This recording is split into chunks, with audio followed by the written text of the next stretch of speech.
Umaga, musika walang sawa. Pangasinan Gulf Waves Network Corporation. Sa Pangasinan, ito ang DWJE 88.1 FM Radyo Pangasinan. Paborito. Kahit saan sulok ng Pangasinan, Paborito. ikaw ang pinag-uusapan. Paborito. Ang radyo na paborito ng bayan. Paborito. DWJE 88.1 FM ang pinapakinggan. Paborito ng kabataan at matatanda. Paborito. Paborito. Paboritong pakinggan sa bus, tricycle, jeep at mga opisina. Paborito mo, paborito ko, paborito natin lahat. DWJE 88.1 FM Radyo Pangasinan. DWJE 88.1 FM Radyo Pangasinan.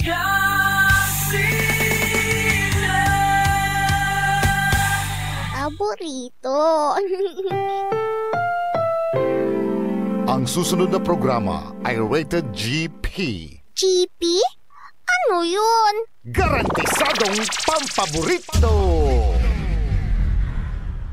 Narito na ang mga unang balita sa araw na ito. Radyo Pangasinan Balita. Be informed. Be the first to know. Radyo Pangasinan Balita. Mga balitang naganap at nangyari sa huling 24 oras sa loob at labas ng Pangasinan. Radyo Pangasinan Balita. Dito lamang sa DWJE 88.1 FM. Paborito!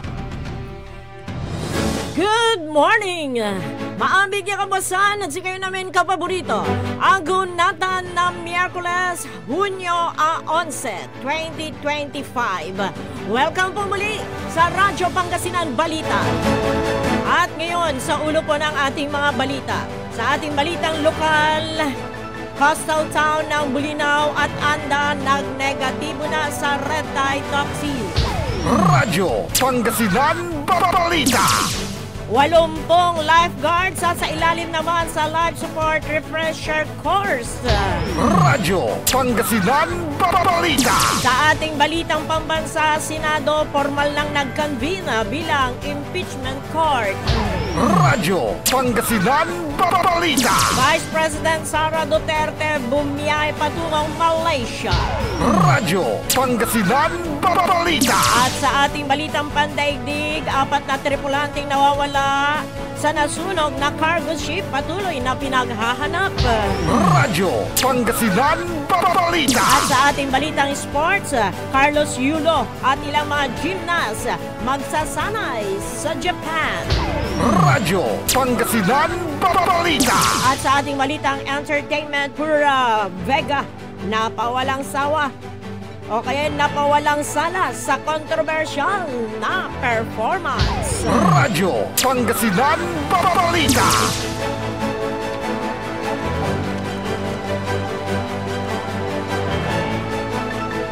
6 na minuto makalipas ang alas 7 ng umaga at ngayon sa detalye po ng ating balitang lokal. Coastal water ng Bulinaw at Anda, Pangasinan hindi na apektado ng red tide toxic. Ito ang inilabas sa ulat ng BIFAR Region 1 sa kanilang official Facebook account. Base sa inilabas na Shellfish Bulletin number 13, Series of 2025 na may petsang Hunyo 9, 2025, ang coastal water ng Bulinaw at Anda ay free for toxic red tide.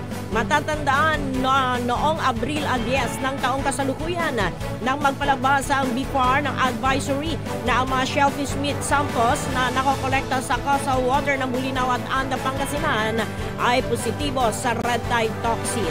Ang BIFAR ay patuloy sa monitoring at pagsasagawa ng laboratory examination sa katubigan at mga shellfish meat na nakukuha sa naturang lugar upang matiyak ang safety ng mga consumers.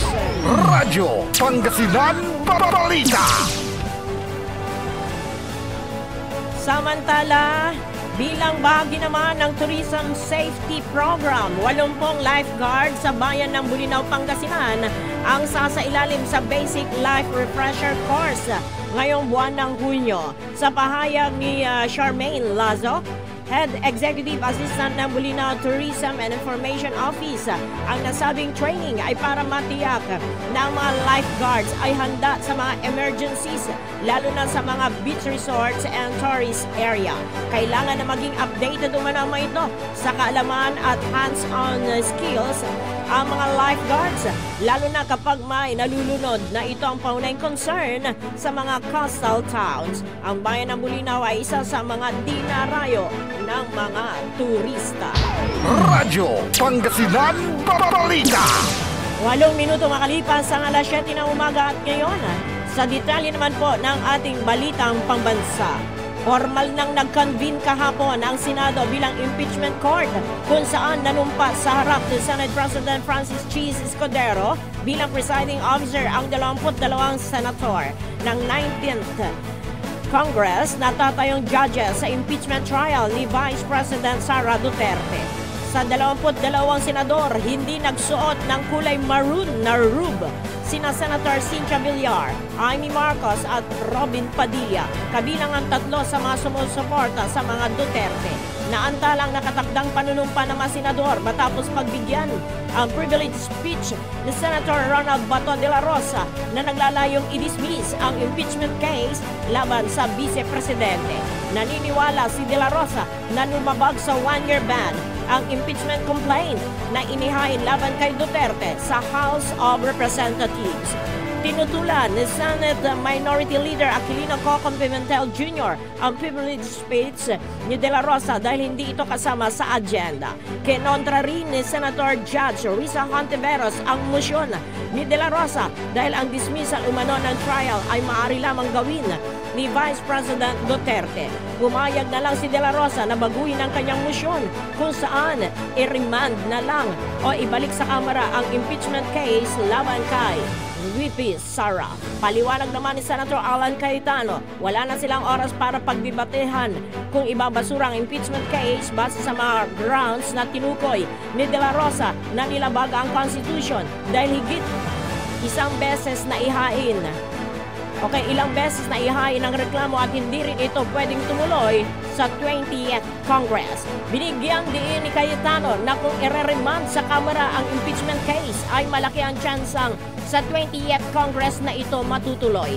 Sa huli ay nagmosyon si De La Rosa na tinatanggap niya ang panukalang amyenda na i-remand ang impeachment case. Nauna rito naghain na ng resolution sa Senate Majority Leader Francis Tolentino na nagsusulong na simulan at tapusin ang impeachment trial ni VP Duterte sa loob ng 19 na araw. Sa Senate Resolution number 1371, iminungkay ni Tolentino na i-convene and impeach court ngayong araw, Hunyo 11 at ibaba ang hatol kay Duterte sa Hunyo 30. Sinabi rin ni Tolentino na ang mabilisang impeachment trial ay nangyari na rin sa United States, particular sa una at kalawang impeachment trial ni US President Donald Trump. Ang unang impeachment trial anya ni Trump ay ginawa noong Enero 21 hanggang Enero 31, 2020 at nagkaroon ng desisyon noong February 2, 2020. Sinabi rin ni Tolentino na ang mabilisang impeachment trial ay nangyari na rin sa iba pang lugar. Ang unang impeachment trial anya ni Trump ay ginawa noong Enero 21 hanggang 31 at nagkaroon ng desisyon noong February 2, 2020. Radyo Pangasinan Balita. Samantala, bumiyahe si Vice President Sara Duterte patungong Malaysia para sa isang personal trip kahapon. Ayon sa Office of the Vice President, nakatakdang dumalo si Duterte sa pagdiriwang na Independence Day sa Malaysia at magsasagawa ng program consultation kasama ang mga OFWs sa June 12. Ang biyahe ng Vice Presidente ay nasa sakbang ng Senado na mag-convene bilang impeachment court para sa kanyang impeachment trial. Samantala, wala pang pahayag ang OVP tungkol sa impeachment trial ni Duterte na gaganapin ngayong Miyerkules. Magugunita na Lunes ng gabi ay formal nang nanumpa sa Senate President Francis G. Escudero bilang presiding officer ng impeachment court para sa kaso ni Duterte. Kahapon ay formal na rin nanumpa ang mga senador na tatayong hukom sa impeachment. Radyo Pangasinan Balita. Naniniwala naman si President Bongbong Marcos Jr. na makakatawid sa 20th Congress ang impeachment trial ni Vice President Sara Duterte. Sinabi ng presidente na hindi maiiwasan na saluhin ng mga senador sa 20th Congress ang impeachment proceedings ng Vice-Presidente. Dagdag pa ni Marcos, wala siyang nakikitang kontrobersya sa pag-usad ng impeachment proceedings mula sa 19th Congress patungong 20th Congress dahil hindi kayang matapos ito bago pumasok ang bagong senador. Ipinapaubaya naman ng presidente sa mga senador ang pagpapasya sa issue ng impeachment ni VP Sara dahil ito anya ang kanilang trabaho. Manunood lang din anya ang Malacanang kung paano ang gagawin ni Senate President Jesus Escudero para sa mapayapang transition sa susunod na Kongreso. Radyo Pangasinan Balita. 13 minuto makalipas ang alas 7 ng umaga at sa karagdagan pa po ng ating mga balita. Mananatili sa pwesto si National Security Advisor Eduardo Año. Ito ang sinabi ni Palace Press Officer Attorney Claire Castro sa press briefing sa Malacanang sa gitna ng nagpapatuloy na evaluation sa performance ng mga gabinete ni Pangulong Ferdinand Bongbong Marcos Jr. Sa pahayag ng presidente, bagamat mayroong iniindang sakit si Año, simula pa noong pandemic ay payag ito na manatili sa pwesto. Dagdag pa ni Castro na kumbinsido ang presidente na maaari ipagpatuloy ni Año ang kanyang tungkulin hanggang kakayanin ng kanyang kalusugan. Si Año ay isa sa mga dating gabinete ni Duterte Administration. Ng Duterte Administration na kinuha rin ng Pangulo para magsilbi sa NSC sa kasalukuyang administrasyon. Radyo Pangasinan Balita.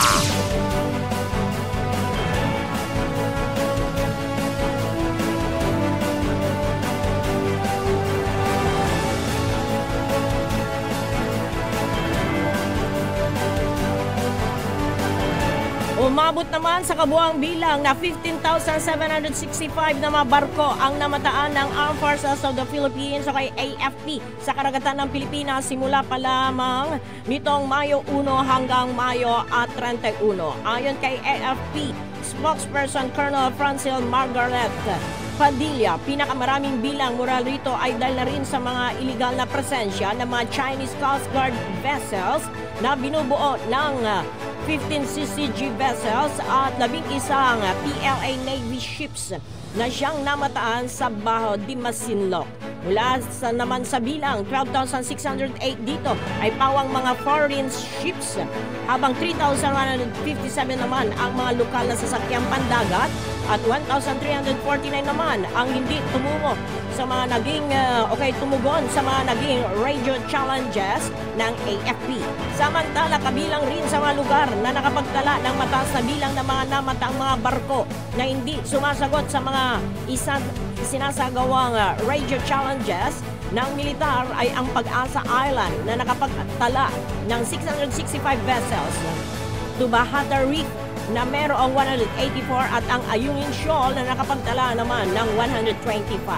Sa kabila naman nito ay patuloy na pinalalakas ng AFP ang kanilang protekta sa maritime domain ng Pilipinas at tinitiyak na maprotektahan ng kanilang hanay ang seguridad, integridad at soberanya ng bansa. Radyo Pangasinan Balita.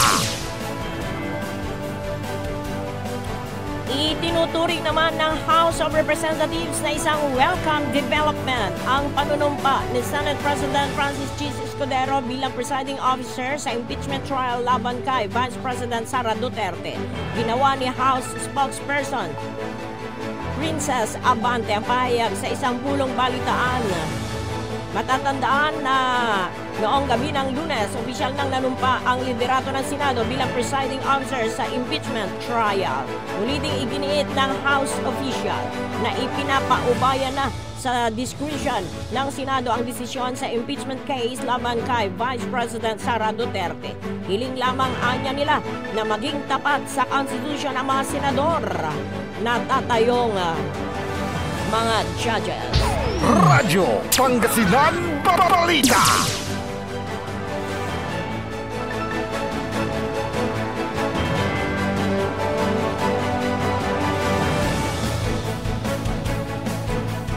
Formal na hiniling naman ng ICC Office of Public Counsel for Victims, OPCV, na maibasura ang paghamon ng defense team ni dating Pangulong Rodrigo Duterte sa jurisdiksyon ng tribunal sa kaso ng dating presidente. Sa 27 pahinang dokumento na may petsang Hunyo 9, hiniling ni Principal Counsel Paulina Masida na naitalaga para kumatawan sa mga posibleng biktima na ibasura ang claims ng kampo ni dating Pangulong Duterte. Tinutukoy ng Council ang 38 pahinang dokumento na may petsang Mayo 1 na kumukwestiyon sa jurisdiksyon ng ICC kaugnay sa pag-araso sa dating Pangulo para sa umanay crimes against humanity kaugnay sa war on drugs.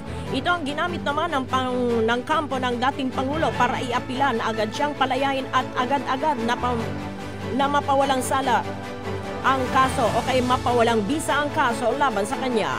Ipinaliwanag din ng Office of Public Counsel for Victims na malinaw ang nakasaad sa Article 12 at 27 ng Rome Statute na ang pag-atras ng Pilipinas mula sa statutes ay walang legal effect sa established jurisdiction ng korte, lalo na nang simulan ang preliminary examination ng prosecutor bago maging epektibo ang pag-withdraw ng Pilipinas. Ipinunto rin ng opisina na maaari nilang e-exercise ang kanilang jurisdiksyon sa kasalukuyang kaso at binanggit na nagpapayag ng malubhang concern sa panig ng mga biktima sakaling mahinto ang proceeding sa kaso laban sa dating Pangulo. Sa oras na magtagumpay ang paghamon ng defense team sa jurisdiksyon ng tribunal. Radyo Pangasinan Balita. Nanindigan naman ang Commission on Election na wala nang magiging aberya pa at tuloy na sa December 1 ang barangay at sangguniang kabataan election. Sinabi ni COMELEC Chairman George Garcia na gagawing manual counting ang BSKE. Magsisimula ang botohan mula alas 7 ng umaga hanggang alas 3 ng hapon.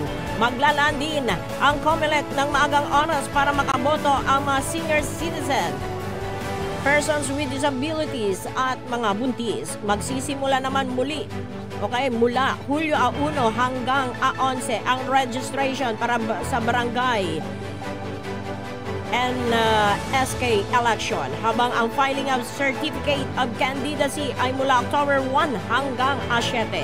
Binalaan din ng COMELEC chairman ang maharap sa kaso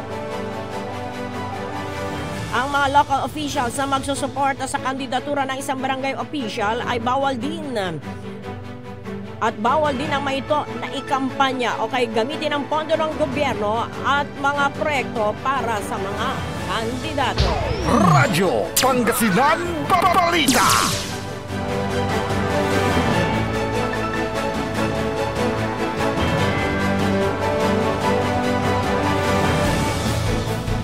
Dalawamput isang minuto makalipas ang alas 7 na umaga at ngayon sa ating balitang pandaigdig. Patuloy ang ginagawang effort ng Indian Coast Guard para mahanap ang 4 na iba pang tripulante na nawawala matapos maganap ang malaking sunog sa isang Singapore flag cargo ship sa kalagitnaan ng Arabian Sea, malapit sa may bayan ng Kerala, India. Sa kasalukuyan, 18 sa 22 miyembro ng mga tripulante ang nailigtas na ng Indian Coast Guard. Nabatid na ang nawawalang 4 na crew ay mula sa Taiwan, Myanmar at Indonesia. Nagpadala na rin ng tulong ang Singapore Maritime and Port Authority upang suportahan ang operasyon. Magugunitang galing sa Colombia at Sri Lanka ang barko. na papuntang Mumbai, India. Nang iulat ng pamunuan ng barko na may narinig silang malakas na pagsabog sa isang container kung saan 50 containers mula sa barko ang nahulog sa dagat. Samantala, nag-issue ng babala ang Indian National Center for Ocean Information Services tungkol sa posibleng oil spill at mga debris mula sa barko na maaring magdulot ng panganib sa kalikasan. Radyo Pangasinan Balita. Samantala, magpapadala ang US military ng 700 Marines sa Los Angeles, California upang tumulong sa nararanasang marahas na protesta sa lugar habang naghihintay ng karagdagang National Guard troops. Mababatid na ang hakbang na ito ay tugon ng administrasyon ni US President Donald Trump sa patuloy na protesta laban sa mga immigration raids. Maalalang ika-4 na araw na nang mag-umpisa ang marahas na protesta dahil sa ginawang immigration raids sa Southern California na nag-ugat para magtipon ang libo-libong demonstrador sa harap ng isang federal detention center kung saan nakadetain ang mga immigrants. Una nang sinabi ni California Governor Gavin Newsom na maghahain siya ng kaso laban kay Trump na nag-aakusa sa pag-deploy ng mga National Guards at Marines bilang labag umano sa federal law at state sovereignty. Pinuna din ng ilang mga kritiko ang hakbang ng Pangulo bilang labis na paggamit ng kapangyarihan. Habang patuloy ang mga protesta, iginit ni Trump na wala siyang ibang pagpipilian kundi ang mag-deploy ng mga tropa upang pigilan ang paglala ng karahasan. Radyo Pangasinan Balita. Pansamantalang ikinulong naman bago ipa-deport ng mga opisyal ng Israel ang aktivista na sakay ng barko. Kasama sa 12 aktivista ay si Greta Thunberg ng Sweden at isang French-European parliamentarian. Pansamantalang ikinulong ang mga ito bago i-deport ng mga opisyal ng Israel ang aktivista na sakay ng barko. Kasama sa 12 aktivista ay sina Greta Thunberg. Tatayong abogado naman ng grupo ang Adalah, isang sikat na Palestinian-Israeli human rights at civil rights organization. Sasampan sila ng kaso dahil umano sa illegal na pagpasok sa Israel. Una nang itinanggi ng mga aktivista na nais lamang nilang makarating sa karagatan ng Gaza. Magugunit ang hinarang ng Israeli Navy ang Malid Aid vessel. Nalulan ng mga aktivista at dinala ito sa pantalan ng Ashdod. Radyo Pangasinan Balita. At sa ating huling balitang pandaigdig, itinuturing pa rin ng World Health Organization o WHO na isang public health emergency ang monkeypox outbreak. Ang nasabing deklarasyon ay unang isinagawa noong Agosto ng nakaraang taon. Ang public health emergency of international concern ay siyang pinakamataas na uri ng alert mula sa World Health Organization. Nadiskubre ng WHO ang bagong uri ng Mpox na kumalat sa Democratic Republic of Congo at katabing bansa. Radyo Pangasinan Balita.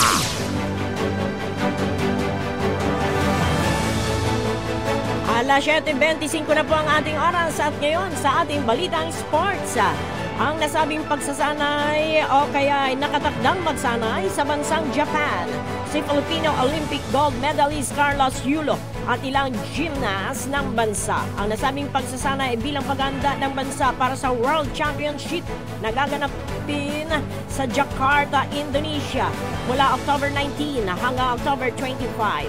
Katatapos lamang sumabak ni Yulo sa Asian Championships sa South Korea kung saan nagbulsa ito ng isang gintong medalya at 3 bronze medal. Ilan sa mga makakasama ni Yulo ay sina Ace De Leon, Miguel Bisana at John Ivan Cruz. Ganon din ang nakababatang kapatid ni Carlos na si Carl L. Drew ay magsasanay din sa Japan.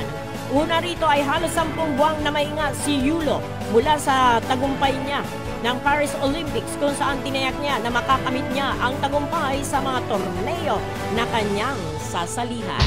Radyo Pangasinan Balita.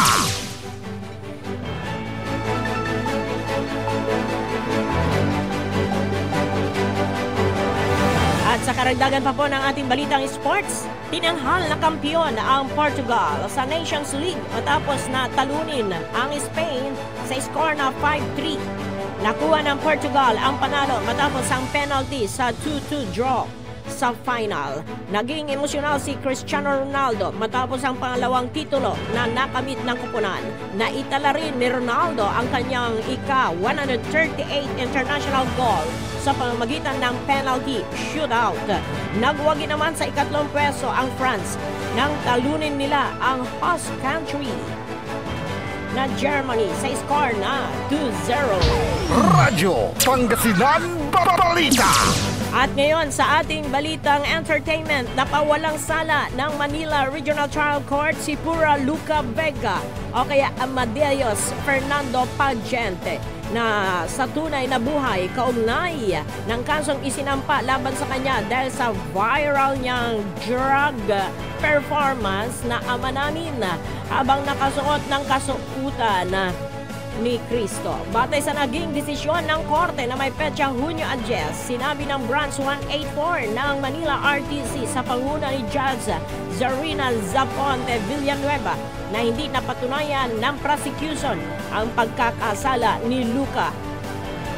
Kasabay nito, inutos din ng korte ang pagbigay ng 72,000 pesos na maalalang piyansa ni Luca para sa pansamantalang kalayaan. Hindi naman napigilan ng drug performer na magpasalamat sa kanyang social media sa desisyon ng korte at binanggit na isa na lang ang natitirang kaso. Bagamat pinawalang sala, pinaalalanan pa rin ng korte si Luca na maging maingat sa mga isinasagang performance lalo't malawak ang naaabot ng social media. Matatandaan na noong July 2023, nagsampa ng reklamo ang grupong Hejos del Nazareno laban sa kanya dahil sa nasabing performance na tinatawag nilang pag-atake sa pananampalataya. Naaresto si Luca noong October 2023 at idineklarang persona non grata sa ilang malunsod sa bansa. Magugunita rin nagkaroon pa ng fundraising para kay Luca na mga kapwa nito drug artists at supporters kung saan nakalikom sila ng halos 900,000 pesos para sa kaukulang piyansa at gastusin ni Luca. Radyo Pangasinan Balita. At sa ating huling balitang entertainment, opisyal nang na-discharge mula sa military noong Martes, Hunyo 10, ang dalawang miyembro ng sikat na K-pop boy band na BTS na sina Kim Namjoon o RM at si Kim Jun o kay Kim Taehyung o V.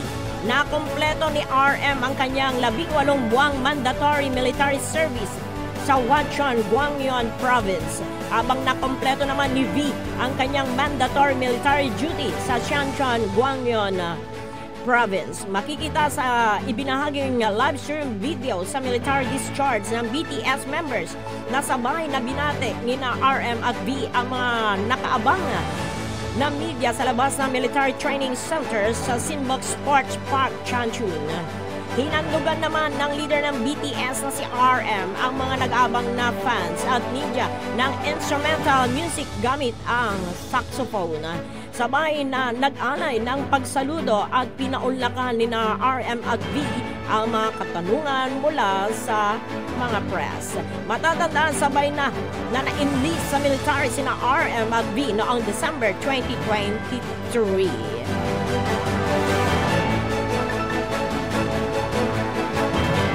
Alas 7:31 na po ang ating oras. Magbabalik ang Radyo Pangasinan Balita makalipas ang ilang paalala. Ang puta-putang Iren Balita. The trial of the impeachment of Vice President Sara Zimmerman Duterte now pending. I will do impartial justice according to the Constitution and laws of the Philippines. Ang puta-putang Iren Sunata. All I dream of is your eyes. Saan ang putat-putang impormasyon? Aya sa DWJE 88.1 FM Radyo Pangasinan.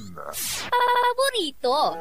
At WellCare Diagnostic Center, your health is our priority. From routine checkups to advanced diagnostics, we provide accurate, timely results, ensuring you're always on top of your well-being. Whether you need a blood test, x-ray, or ultrasound, our state-of-the-art equipment and professional team are here for you. With a convenient location and fast results, we make healthcare easier. Message us through our WellCare Diagnostic Center Facebook page or visit us at the Mapandan Town Center for an appointment. WellCare Diagnostic Center, your health, our care. Visit WellCare Diagnostic Center, located at Mapandan Town Center, Mapandan, Pangasinan. For reliable and top-notch healthcare services, you deserve the best care. WellCare Diagnostic Center. Mare! Kabigla ka naman, Mare, ha? Grabe, gimanggana ka, ah. Mare, di mo sinabi na uwi ka pala ng San Carlos. Ay, oo. Namiss ko na kasi dito ang pamilya ko. Ito na palang San Carlos ngayon. Grabe, Mare. Ang laki na ng pinagbago. Siyempre naman, Mare, alam mo ba na dito sa syudad natin, malaki na talagang pagbabago.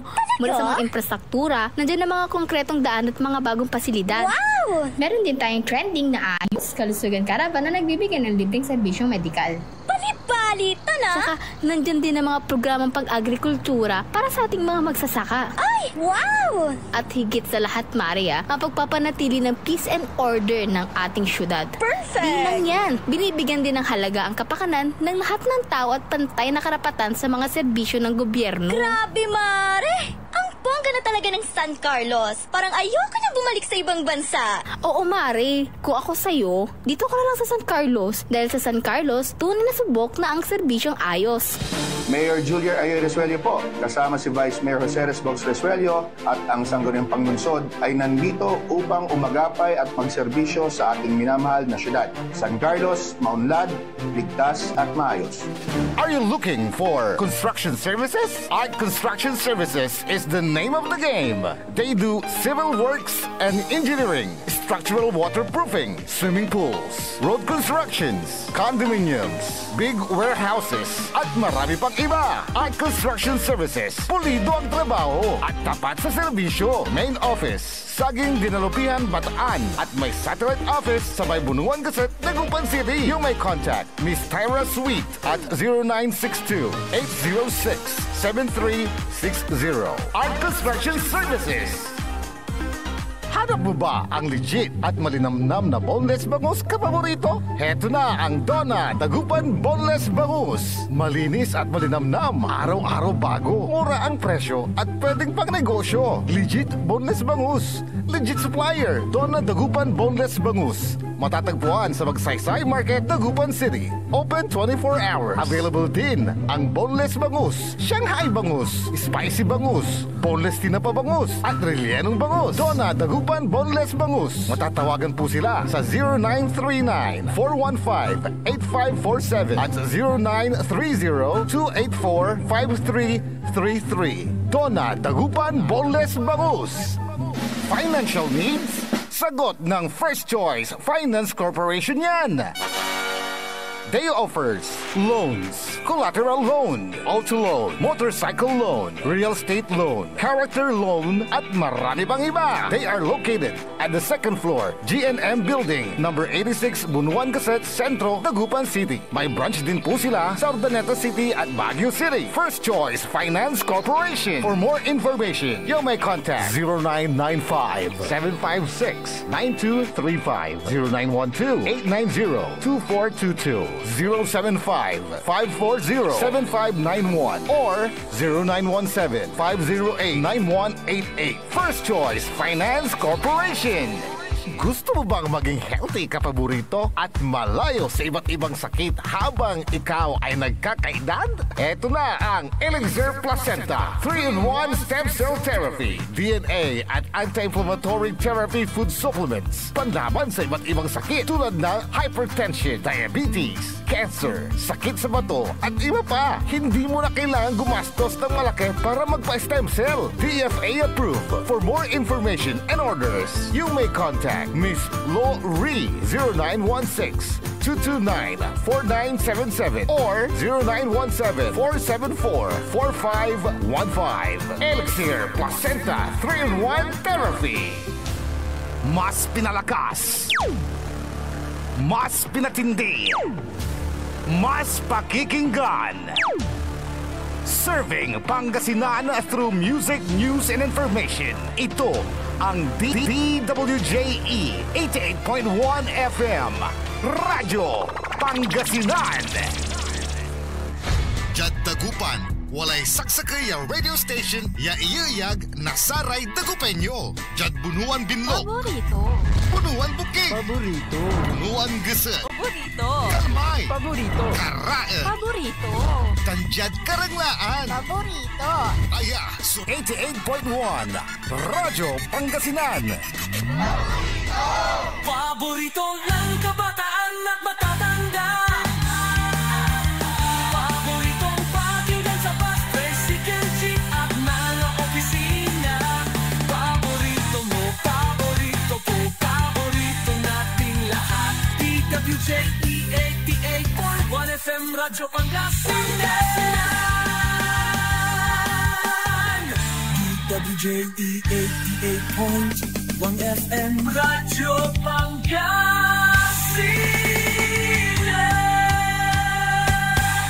Paborito.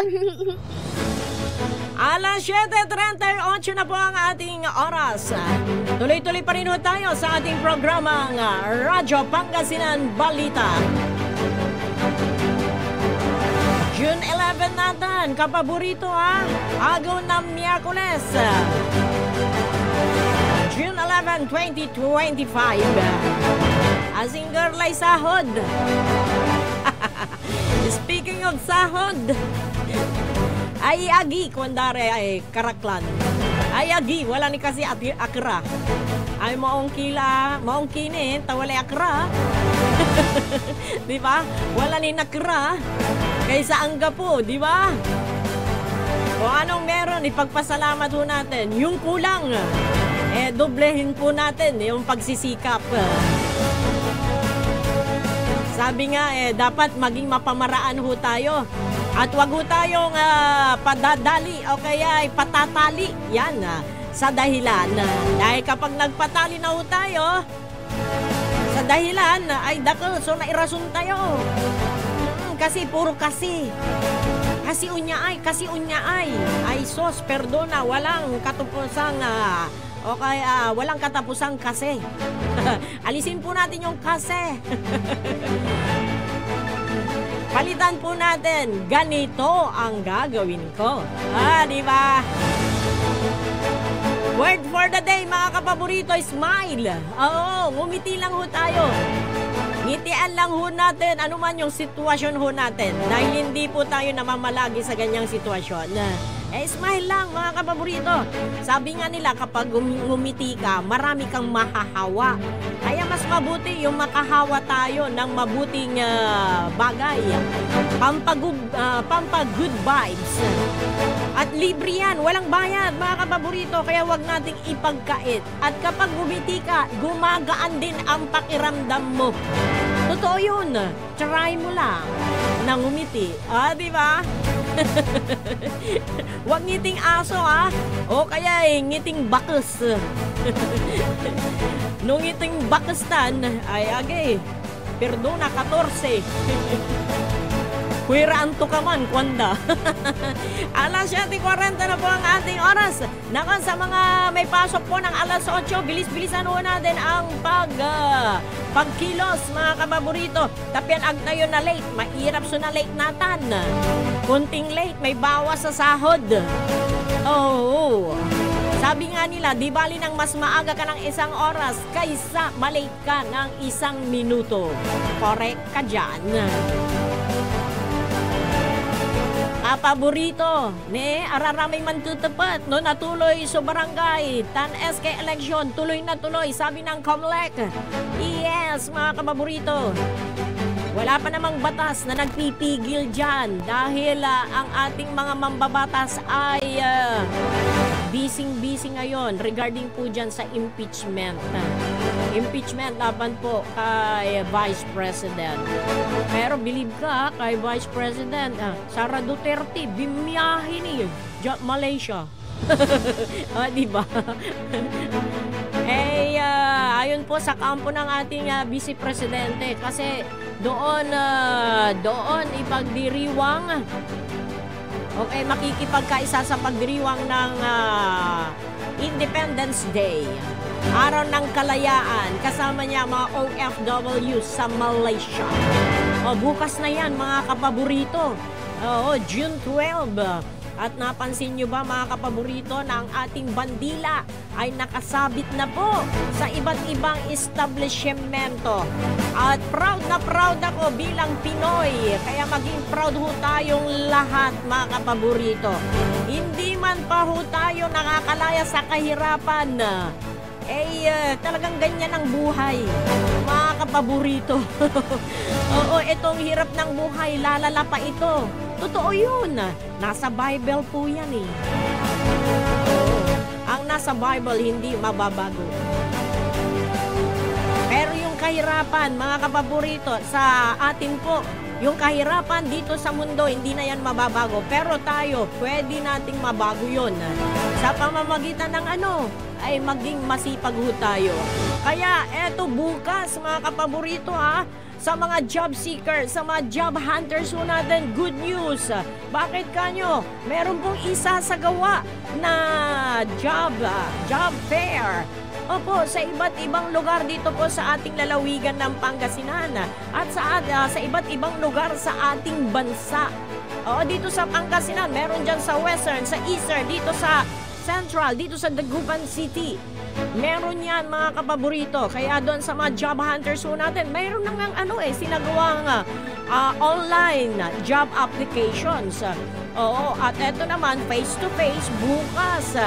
Bukas yan mga kapaborito. At wag nating sayangin yung pagkakataon na makapag-apply ho tayo. Dahil tuwing merong mga jobs fair, merong hard on the spot na nangyayari. Marami tayong mga kababayan na naha-hire po sila agad, natatanggap sa trabaho on the spot. Doon sa oras mismo ng pag-apply mo. Kasi merong interview agad. At kapag kumpleto ka ng mga dokumento, syempre, at fit ka talaga doon sa trabaho. Nasagot mo ng tama yung mga tanong sa'yo. At nakita sa itsura mo na talagang desidido ka sa pagtatrabaho, sa kumpanyang in-applyan mo, natural. Hired ka kaagad. Diba? Kaya doon sa mga mag-apply po bukas, mga kapaborito, sa mga job fair na isasagawa, ready po natin mabuti yung mga documents na kailangan nating ipresenta. At maging listo ho tayo sa pagsagot, direct to the point kapag sumasagot tayo sa mga interviews, at dapat eye to eye. Makipag eye to eye ka doon sa nag-e-interview. At sa pagharap mo, dapat maayos from head to foot para makita yung itsura natin na maayos tayo at presentable, at pwedeng-pwede ka sa company namin, ganon diba? Pero no, si kamutad ni agamot na ba nan amas ay agi naangov dan maansit. Siyempre nadismaya mo iyat ampula, may man-interview lalo na natin amputang, tapos bigla na onoran. Alam nyo ba, iba yung amoy na kapag gano'n, yung bang hindi naligo, tapos yung bang naarawan ka, tapos medyo biglang basa kay uran, o kaya malamig ang panahon, iba ang amoy. Kaya dapat sa amoy pa lang, pasado na mga kapaborito. Totoo yun. Alam nyo mga kapaborito, noong ako'y dalaga, isishare ko lang po isishare ko lang, noon lahat ng may nakapaskil na wanted, hindi yung wanted dead or alive wanted sales lady, wanted cashier, wanted ganito, ina-applyan ko yan lahat noon. Oo, high school pa lang ako. Ang lakas ng loob ko, mga kapaborito. Kaya natatawa na lang ako kapag meron akong mga nakikitang mga nakapaskil dyan, not wanted, sales representative, wanted, cashier. Alam nyo, hindi yan makakataka sa akin noon. Oo, lahat ng picture ko noon, mga kapaborito, walang ulo. Bakit kanyo? Ginupit ko na, ginawa kong 2x2. Bakit kanyo? Syempre, wala akong pampapicture noon Tsaka medyo mahal pa. Oo. Talagang ginugupit ko yung mga picture ko. Tapos bumibili ako sa Garita. Garita na biodata. And after nyan, mag-a-apply na ako ng walang kaalam-alam yung nanay ko kasi wala na akong pambayad sa tuition fee noon. Kaya ang gagawin ko na lang, anong gagawin ko? Magtatambay ako? Hindi, mag-a-apply ako ng trabaho. Diba? Ganun lang yun. Lakas loob, mga kapaborito. Natanggap nga ako kahit wala pa akong natapos noon bilang cashier. Pero ang training ko, alam nyo mga kapaborito, i-share ko lang. Kahera ang in-applyan ko. Ang training ko, bakit? Doon sa pagiging kahera agad? Hindi, pinaglinis ako ng comfort room. Pero okay lang. Siyempre, sasalin daw mo ta. Ano, gabay mo? Diba? Ganun lang yun, mga kapaborito. Alas 7:47 na po ang ating oras. Kaya sa mga job hunters, mga job applicants, humarap tayo ng maayos sa mga ina-applyan ko natin. At kung anong tanong, yun lang ang sagutin. Wala yung maraming kung ano-ano pang sinasabi. At kung hindi mo kayang mag-English ng tuwid, huwag ka nang maging try hard. Pero wala namang masama maging TH ka. Trying hard sa pag-i-English. Diba, sabi doon, kapag tinanong ka ng English, dapat sagutin mo ng English. Wala namang masama kung kaya. Pero pag hindi kaya, Tagalogin mo. Lalo na kung ang kara mo, kapwa mo Pinoy. Totoo yun, mga kapaborito. San sumakapaklaw, parehas mong Pinoy, no katungtong daka i-English ang daka ni awa. Pero ang gapin mo, August, walang masama. Diba? Tinatansya din nila.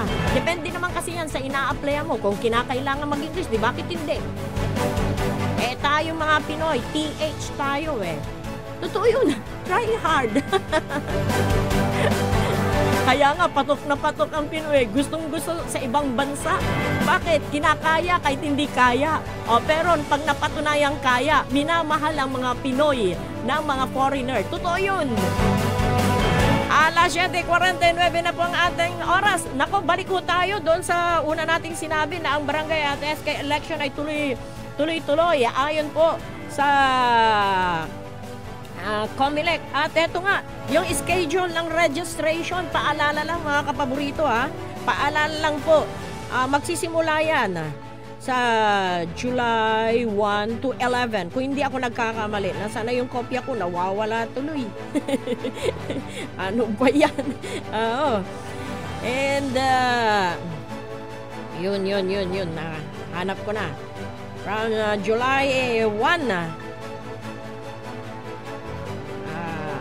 July 1 hanggang 11 ang registration para sa mga butante ng barangay and SK election. Yung mga hindi pa nagpaparehistro kasi kailan lang yung nagbutuhan tayo, May 12. Doon sa mga regular,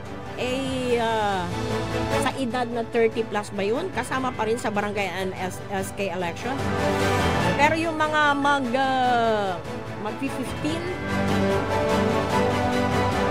hanggang December 1 ay magparehistro po para makaboto ho tayo. And July 1 to 11 lang po yan, mga kapaborito. Wag ho nating kalimutan. Ano po? And October 1 to October 7 naman po ay filing of certificate ng candidacy ng mga kakandidato. Ay, katon wala lamang nangyayari. Libur-libur dito na barangay awa. Grabe, ararami ang mura na ng kada kabuosan. Watan lara na kay standby at barangay hall. Pero yung mga bagong yung mga bagong kakandidato, lilibor-libor mo lara, mika kapi-kapi mo lara. Diyan saray barangay. Mangkukumustara, mampapalikas lara, kalamur. Talagang untahan, di ba? Kasi aplikante po sila. Siyempre, kapag aplikante ka, liber-liber ka mo.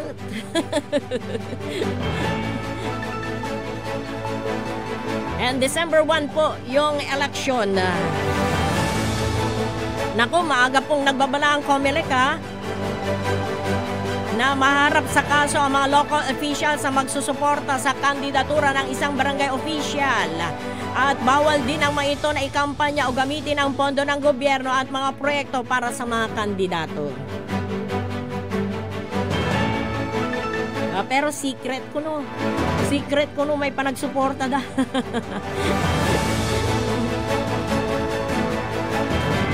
Ang gilawa na pag-aaral, tanunaral kayo, kakasuhan kayo. Lalo na kapag may nagreklamo at may ebidensya. Di po ba mga kapaborito? Alas 7:52 na po ang ating oras. Naku, napakabilis po ng oras po natin. 8 minutes na lang bago alas 8 ng umaga. At ngayon naman po mga kapaborito, ibabahagi naman po natin itong foreign exchange rate po natin ngayon kasi may mga nagtatanong. Sabi, magkano ang palitan ngayon ng dolyar? Tani, naupo na ko na yung kwarta, duwalet da. Sa kilay akra, may tuoy pitaka da, kalamur. Pero dolyar. Okay, heto po yung ating foreign exchange rate. Base po sa pinakahuling inilabas ng Bangko Sentral ng Pilipinas, ang palitan po ng US dollar ay 55 pesos point 82. Ang yen ay 0.38. Ang pound naman po, mga kapaborito, ay 75 pesos point 64 centavos. Ang Hong Kong dollar ay 7 pesos point 11. Ang Switzerland franc, ang palitan po ay 67 pesos point 94. Ang Canada dollar ay 40.75. Singapore dollar ay 43.41. Ang Australia dollar, mga kapaborito, ang palitan po ay 36.36. Ang Bahrain dinar ay 148.07. Ang Saudi Riyal ay 14 pesos point 88. Ang Brunei dollar naman ay 43 pesos point 24. Ang Indonesian rupiah ay 0.0034, Thailand baht 1.70. Ang dirham naman po, ang palitan ay 15.19. Ang euro ay 63.75. Ang Korea won ay 0.041. At ang China yuan ay 7 pesos point 77. Yun po ang ating foreign exchange rate sa araw na ito. Base po sa inilabas ng Bangko Sentral ng Pilipinas.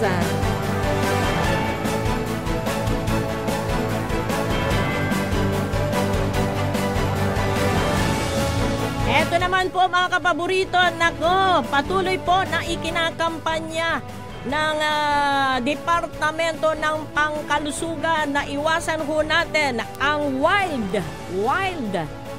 diseases. Ano ba itong wild diseases na ito mga kapaborito ngayong panahon ng tag-ulan? Ito po yung mga water and foodborne diseases.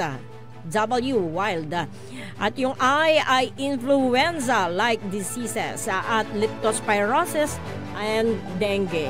Yan po yung mga sakit mga kapaborito na sa panahon ng tag-ulan. At para maiwasan ho natin ito mga kapaborito, heto po, siguraduhin malinis ang tubig at pagkain upang maiwasan ang sakit. Panatilihin ang kalinisan ng kapaligiran para sa mas ligtas na pamumuhay. Iwasan ang baha at maruming tubig upang hindi mahawa ng leptospirosis. Linisin ang bakuran at tanggalin ang stagnant na water para maiwasan ang dengue.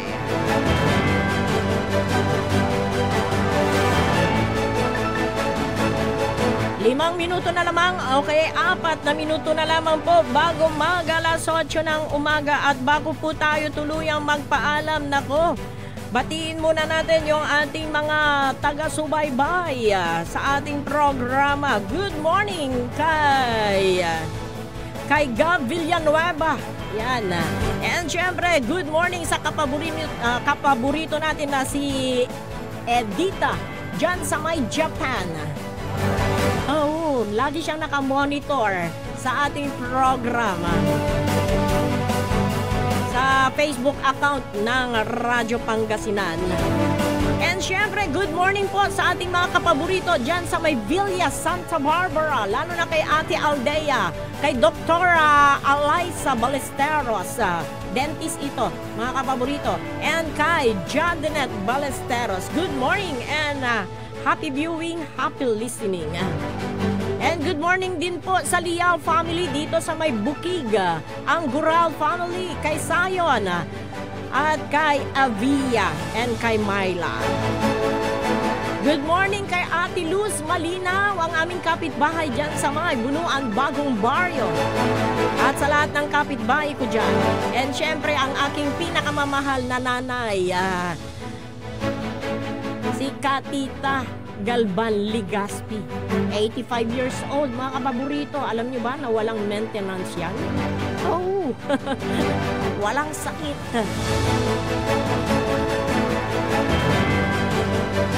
Sana maabot natin din yung mga ganyang edad, mga kapaborito. And good morning din po sa mga tagapakinig natin dito sa may Anulid, Mangaldan, ang Bianan family, lalo na kay Gloria Bianan. And syempre, good morning, Miss Tyra Sweet ng Art Construction Service. And kay Sir Gerardo Mapatak ng First Choice.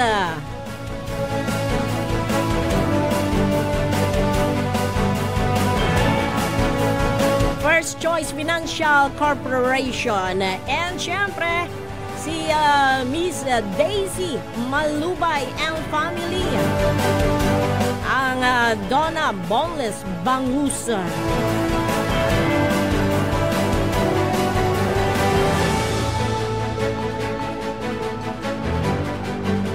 Wala na ho tayong sapat na oras, mga kapaborito. And pansamantala, magpapaalam po ang Radyo Pangasinan Balita. Nakasama po natin sa ating technical side si Engineer Richard Olanda at si Engineer Nixon Dakal. Ako po si Amor Ligas Vidiga. Maraming salamat and magandang morning. Ang tabayanan po, ang likna ay baloy. Sikaratan susaray manunaan na balita. Edsayan Kabuasan, Radyo Pangasinan Balita. Ang puta-putang Iran Balita. The